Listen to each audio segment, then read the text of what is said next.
Rachel Bell, and this is Your Last Meal, the show where celebrities share stories about the foods they love most, and we dig into the history, culture, and science of those meals with experts from around the world. Today on the program, Rachel Bloom. Rachel Bloom is an award-winning comedic actor, best known for co-creating and starring in the show Crazy Ex-Girlfriend. She currently stars in Reboot on Hulu. She wrote a book of essays called I Want to Be Where the Normal People Are. And she is on tour right now performing her one-woman show, Death, Let Me Do My Special. Rachel loves the Olive Garden. So I called up Marilyn Haggerty, famous for writing a glowing review of the Olive Garden in her local newspaper. I would recommend going to the Olive Garden. It's a good place for lunch. Dinner is fine. They have a bar area in most Olive Gardens. They serve alcohol. You can get anything you want at the Olive Garden. More Marilyn coming up later in the show. But first, my conversation with Rachel Bloom. So, of course, I did my research and I was reading a bunch of stuff and looking at all kinds of podcasts you're on. And you've talked about squatty potties, ADHD, plastic surgery, your decision to have kids, Jewish grandmothers, summer camp. But I didn't see that you've ever been on a food podcast. Is this your first one? I was on a friend's Top Chef centric podcast, but that was very about the current season airing. So this is my first real food podcast. I'm very excited. Woohoo! It's an exclusive, as they say in the biz. Boo! Do you have a giant pretzel in your backyard? I do. What is that from? It's from Crazy Ex-Girlfriend. The giant pretzel it's in the first number in Crazy Ex-Girlfriend. It's in my backyard. And it's going to be permanently there? Yeah, it's nailed to the wall and everything. Nice. I saw you were actually in some other photo shoot. You were wearing a shirt with pretzels on it. Are you a pretzel person? I do actually really like pretzels. It ended up being a big theme in Crazy Ex-Girlfriend. She works in a pretzel shop later on, but I also separately really like pretzels. What's your favorite shape? Of pretzel? Yeah. Oh, I like a big, giant, soft pretzel. That is the best one. I grew up in a pretzel family, so we always had, rods and tiny sticks and tiny twists. Oh, yes. I'm a big, give me a classic, big, soft pretzel. And it's kind of hard to find a good one because I think most of them, they're just the frozen kind. They're fine. I will say Target, last I checked, has really good soft pretzels. Yeah, my parents and I used to go to Target just for the pretzels. Oh, that's cute. Hot tip. Yeah. So you've been to a lot of award ceremonies at this point. You have won many awards. Do they give you food when you go? What is that food situation like? I'm so excited to talk about this. In my book, I actually rate the different award ceremonies according to, I think it's food, how much shapewear you have to wear, and general vibe. So the Critics' Choice Awards, I don't know what their problem is. They have notoriously small amounts of food. The good food is after, but it's a long award ceremony. So they have little kind of nibbles. Golden Globes is a full dinner. The Emmys is nothing. You have to buy your concessions because it's at the Staples Center. So you basically buy the concessions. There's champagne, which I guess is new for the Emmys. But other than that, it's candy, pretzels, popcorn, and it's long. And I'm thinking of the Creative Arts Emmys, which are really, really long. And then there's a meal after. Okay. And then I haven't been to the Oscars. When you say concessions, it's basically as if you were going to a basketball game or something. Yes. It's the same food. Yes. Weird. And afterwards, you see sometimes on Instagram, the cool kids after an award show, they go to In-N-Out. Is that something that you do? Do you have a place that you like to go, or do you just come home and make macaroni and cheese? Well, again, there are usually things now after the shows. There are receptions. After the Emmys, there's something called the Governor's Ball, which is where they have the real food, which is where you can actually eat, I guess, because the red carpet is over, so you don't have to suck in or whatever. So I've never found the need to go to In-N-Out. Maybe that's the really famous people who don't want to get bombarded at the Governor's Ball. But at the same time, it's well, you're going to get bombarded at In-N-Out. So how's the food at the after dinner? Is it good? It's good. Yeah. The Governor's Ball's buffet style, if I remember correctly. Same thing with Critics' Choice Awards this year. It's good food. Yeah.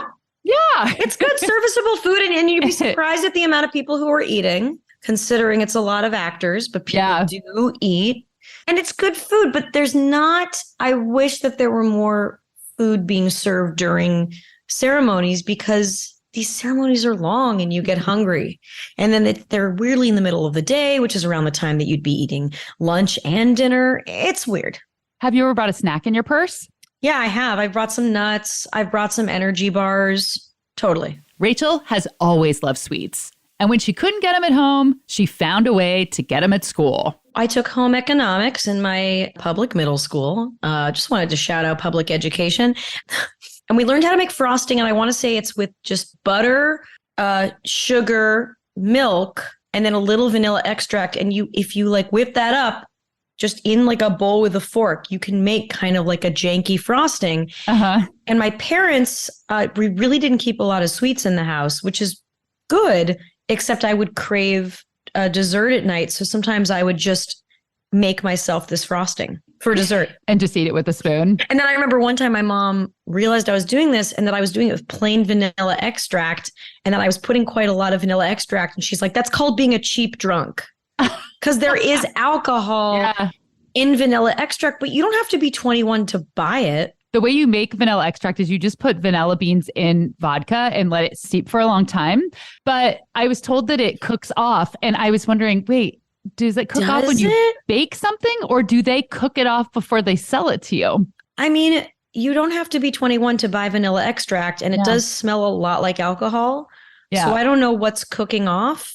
I'm having the same situation where if I don't buy sweets and keep them in the house, like I'm pouring honey on a spoon or I'm eating raw cocoa powder and it's like fluffing all over the place. You just resort. And also the thing is at my school, there were so many sweets.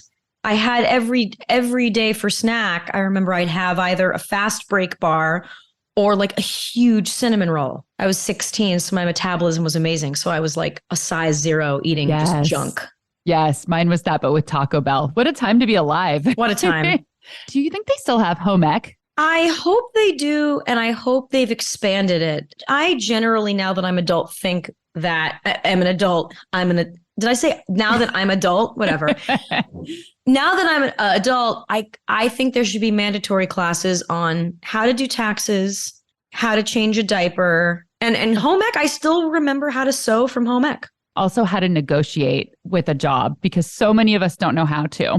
Oh, the idea that you're supposed to negotiate with a job was something that was an absolute mystery to me. No, there are essential life skills that I haven't heard of even being taught in the fanciest of private schools. Yeah. And in home ec, I feel like they would never do this now. I remember having to fill out a sheet and then make a vision board that included how old do you want to be when you get married? How many kids do you want to have? And I just filled it in exactly what my mom did. And we cut out wedding dresses and we were gluing them on paper. And now that I'm thinking about it, I bet it was some like single female teacher who was like, let's dream. That's so, yeah, ours was cooking and sewing, but there were boys in the class. So it was very not gendered. Mm-hmm. But I guess that it was fundamentally gendered because we didn't learn how to like fix a bike. Yeah. Just sewing and cooking. Yeah.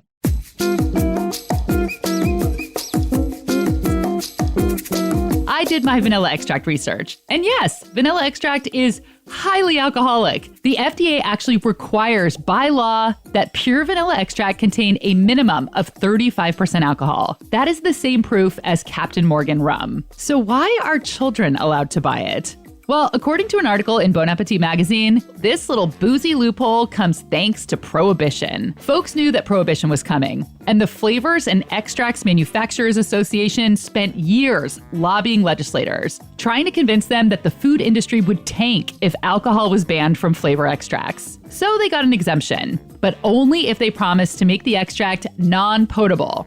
Basically a product that people wouldn't want to drink. And by the time Prohibition was repealed, vanilla extract was home free. Bon Appetit reports that vanilla extract is regulated by the Food and Drug Administration as a food product. And that, my friends, is why you don't get carded for vanilla when you go out to buy ingredients for chocolate chip cookies.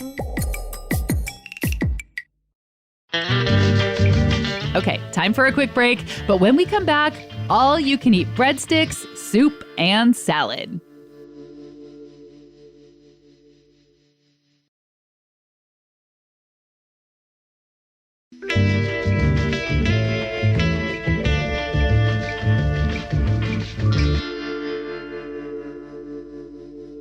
Talk about where you had the season premiere party for Crazy Ex-Girlfriend. Yeah. So we had no real money on Crazy Ex-Girlfriend for publicity or marketing. We were a show on a network called the CW. And there wasn't a lot of fancy money. You'd see shows that premiered on Amazon and HBO, and they get these big fancy premiere parties that the network or studio would spring for. And that's not what we had. And so kind of ironically, it was more ironic with the fact that that was all we could afford for a premiere party. But my love for it is completely unironic. I love Olive Garden, and I'd just been gifted a never-ending pasta pass. We had our season 3 premiere at the Olive Garden. You got a never-ending pasta pass? I did. Did you use it at the premiere? You're like, everyone pay for themselves, but I have this. 100% I did, yes. Yeah. Who got that for you? The Olive Garden sent it because we'd mentioned them in the show a couple times. So I got a VIP pasta pass. That's amazing. For people who don't know, can you explain how it works? The never-ending pasta pass is for a certain season at the Olive Garden, you get free pasta and as much as you want. So it's not year round. It's like a certain part of the year. I believe it's a certain part of the year. Oh, it was only for like a year. They didn't give me a perpetual never-ending pasta pass. I mean, I'm not like Emma Stone. What's your classic order? Salad, breadsticks, that comes with everything. I mean, just the classic spaghetti and meatballs with a ton of Romano cheese. And the Olive Garden is the reason that I love Pecorino Romano. And in fact, for Hanukkah this year, my husband got me like a vintage metal cheese grater, Olive Garden style, to put cheese in. Yes, the kind with the crank that you spin it. Oh my God, it's so satisfying. Doesn't it feel good? Oh, it feels so good, and it makes the flakiest, most beautiful cheese. Yeah, you can feel that it's coming out softly. I don't understand how that works. Yes, you can feel it just kind of gently snowing on the pasta. It's a beautiful scene. Yes. Did you take over the Olive Garden? Did you close it down? No, we just got a section. Oh, wow. Yep.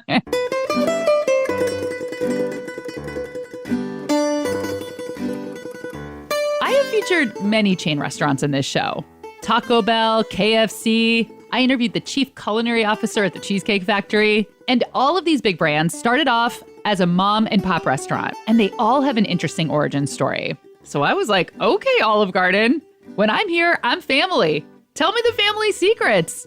Take me to Italy. Tell me about Olivia Garden, the Italian nonna and inspiration for the Olive Garden, who baked unlimited breadsticks for the poor out of her Tuscan farmhouse. But then I went to the Olive Garden Wikipedia page. There is no Olivia Garden. There is no Italy. There is no mom and pop. Sadly, there is no good origin story. Olive Garden was created by General Mills. It's like one of those corporate boy bands created by a record label. Okay, we need a babyface one. We need a bad boy. We need the heartthrob. General Mills was like, okay, we need the breadsticks. We need the soup. We need the all-you-can-eat salad, the fettuccine Alfredo. And the girls in the suburbs are going to go crazy. The first Olive Garden opened in Orlando in 1982, and today there are 800 locations in 9 countries, including the Philippines and Costa Rica. And that concludes the Olive Garden history portion of the show. But there is an interesting Olive Garden story to tell, and it revolves around a woman named Marilyn Haggerty. Marilyn Haggerty is a columnist for the Grand Forks Herald in Grand Forks, North Dakota. She has been writing for the paper since 1957. And today, at 96 years old, she still writes 2 or 3 columns a week. I'm sort of retired. My husband died some time ago. He retired like normal people do, but I never quit. I sit here now in this semi-retirement home, and other people play bingo and get their nails polished. I don't really like to do that. I'd rather write stories. So I sit in my room and I write 3 columns a week. That's what I like to do. Marilyn could only do a phone interview. So as you could hear, the sound quality is not great. But I think that our story is worth a little bit of overmodulation. So I hope that you will bear with us. Marilyn doesn't have a specific beat, but she's written a lot of restaurant reviews. And in 2012, she wrote a review for the paper's Eat Beat column titled, "Long-awaited Olive Garden receives warm welcome." Grand Forks got its first Olive Garden, and Marilyn wrote up an earnest review.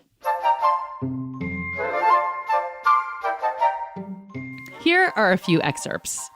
The place is impressive. It's fashioned in Tuscan farmhouse style with a welcoming entryway. There is seating for those who are waiting. I asked my server what she would recommend. She suggested chicken Alfredo, and I went with that. Instead of the raspberry lemonade she suggested, I drank water. She first brought me the familiar Olive Garden salad bowl with crisp greens, peppers, onion rings, and yes, several black olives. Marilyn goes on to describe the decor in great detail, what the servers were wearing. She reports that there are low-fat and gluten-free options. And then she writes, all in all, it is the largest and most beautiful restaurant now operating in Grand Forks. It attracts visitors from out of town as well as people who live here. This review went viral, like crazy viral. Folks around the country snarked and tittered and cooed, highly amused that an average chain restaurant was given a glowing review in the newspaper. Well, I just can't imagine why it did. It was, in a way, I felt that some of these people were sort of making fun of me. I mean, it wasn't that great a piece of writing. It was just the thing that I did every week. I thought it was funny. Most of my friends, they just thought it was a big joke. It's so funny because I got so much publicity and it was written up. I looked out in the street one night and I had all these 2 or 3 trucks with recording stuff in them from as far away as Chicago, Minneapolis, Fargo, and they wanted to interview me. I thought it was very amusing. I had a friend from Winnipeg.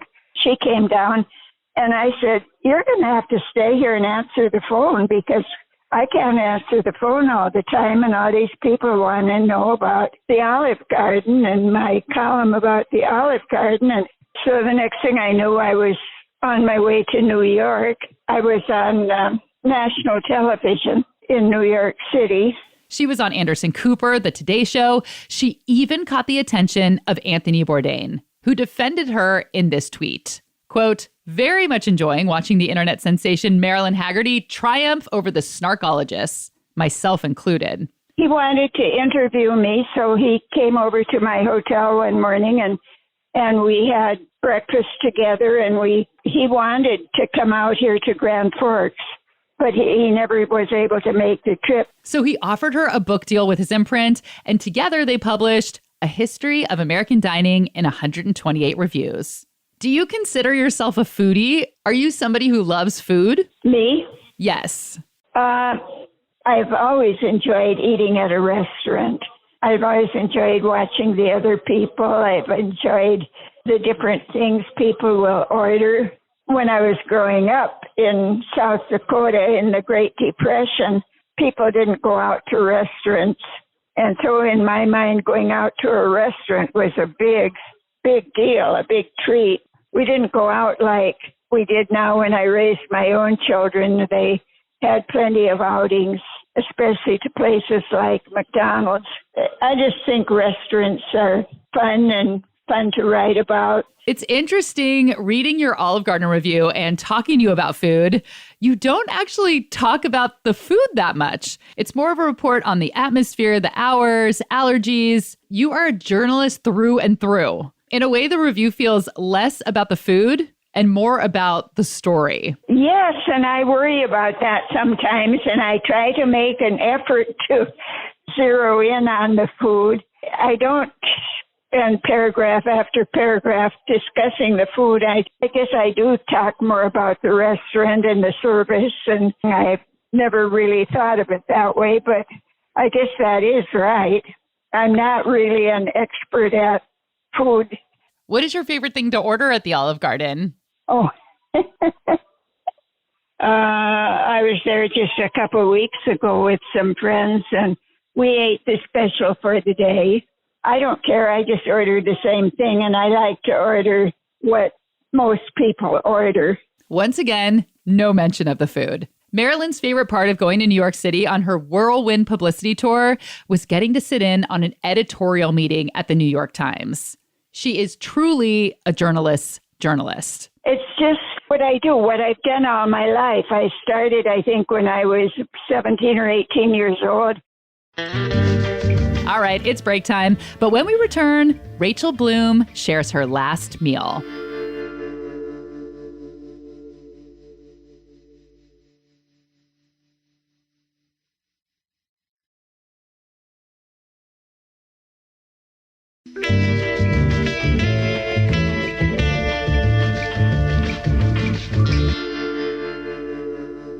So let's talk about the big question. What would your last meal be? Oh my God, right. And it can be as big as I want. Yeah, you can have as many courses as you want. You can have the Olive Garden never-ending last meal pass. I mean, a piece of New York pizza, pasta, I'd say pasta just like from Italy, anywhere in Italy. The beautiful red sauce, and then like grated Olive Garden pecorino romano cheese on it. Glass of white wine. Would you do the grating yourself, or do you want someone to grate it for you? No, I'll grate it myself. Thank you. Oh, glass of white wine, and then finish it off with like the finishing it off is like the really hard part. Okay, finishing it off with like a piece of funfetti cake, some peanut butter cookie dough ice cream. I might be making this up. I think it's like basically I want cookie dough put into peanut butter ice cream and then a little bit of bread pudding. Are you still a big dessert person? It Yes. seems so. Yes. Yeah, that's what I want. And then I would have some sushi in there. It just might clash with everything. I think it'd be a palate cleanser. Okay, so I'd have like a palate cleanser of like a spicy tuna roll, and then a cheese enchilada with rice and beans. Is that it? You sure? That's it. Okay. I feel like you almost just ate this meal. Like you had to like lean back for a second. And, I'm so full from it, but I'm so happy. For her last meal, Rachel Bloom wants a slice of New York pizza, pasta with red sauce from anywhere in Italy with Olive Garden style grated pecorino romano cheese, a glass of white wine, a piece of funfetti cake, peanut butter cookie dough ice cream, bread pudding, a spicy tuna roll palate cleanser, and a cheese enchilada with rice and beans. What's your relationship with New York pizza? Any slice of pizza you get in any random shop in New York is the best slice of pizza you've ever had. And I love New York pizza so much. It's the best pizza I can think of. Do you have a favorite place? No, because that's the thing. Any random place in New York is gonna have a good slice of pizza. If you don't, you don't survive because there's so much competition. So truly like a big slice from like any place. Even the dollar places? Those are a little more hit and miss. So maybe not like the dollar places, but any other random spot. I mean, I guess I'll say Ben's, but I could also say Ray's on 14th and 6th. And I could also say Familia. Familia's good too. I'll say it. I don't give a shit. Oh yeah. I mean, they're all really, really, really good. And then pasta, my love of pasta was started at the Olive Garden. I just love pasta. And there's like a drawing I did when I was like 6 of my favorite meal, and it was a piece of pizza and pasta. It's the same. It's the same. And then I grew up in California, and you know, Mexican food is unbelievable, and I like cheesy carbs. So cheese enchiladas with rice and beans is my other go-to favorite meal. Oh, it's just such a deep part of myself that will always be comforted by that. And then your desserts. Funfetti cake is just the best. It's the best cake, vanilla cake out there. I just think other cakes sometimes get too rich.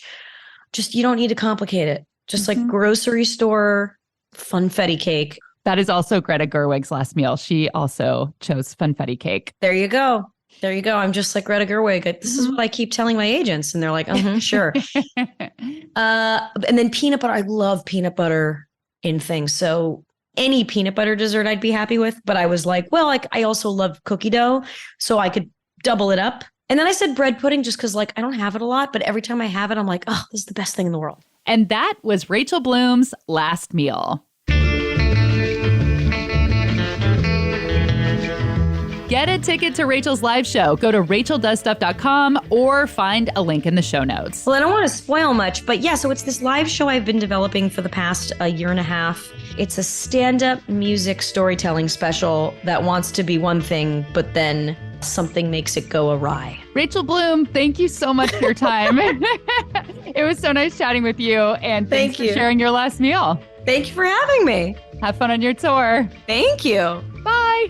Bye. Thanks to Marilyn Haggerty, writer for the Grand Forks Herald. In February 2020, Marilyn went back to the Olive Garden to update her review. This time, she said the salad didn't have enough olives, but she asked for more on the side. This episode of Your Last Meal was produced by me and mixed by Randy Torres, whose brain mailbox is currently full and not accepting new messages. Original theme music by Prom Queen. Your Last Meal is a Slide Down the Dinosaur Media production. How do you feel about matzo ball soup? Do you want my recipe? Do you realize it is the best recipe? I know Passover is over, but last week I shared my recipe for matzo ball soup on my Substack newsletter. If you're not subscribed, it is free. Just go to rachelbell.substack.com. Make sure you're following along on Instagram, Hello Rachel Bell. And if you haven't already, please leave a review on Apple Podcasts or give us a quick like on Spotify. I'm Rachel Bell, and this is Your Last Meal.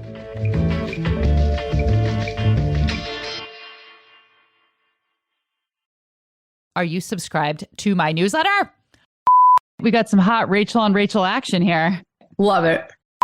You were roommates with Ilana Glazer, which I think anybody who is in love with your work and hers is like, what was happening in this apartment? What was going on? How long did you guys live together? It was like a year. So honestly, I wasn't there much because it was the year I started dating my now husband. Mm-hmm. But also, I think I was a weird roommate because she was best friends with like the other guy we lived with. I don't know. I had a lot of unresolved issues. So like I went to bed at weird hours. She would make a smoothie in the morning and I would say it was like too loud. Like I think I wasn't a good roommate. Even though we both really liked each other, I think I was a weird roommate. Now I think I'm a good roommate to my husband. I don't know. I was like weird. I was messy. I don't know. I was a weird roommate.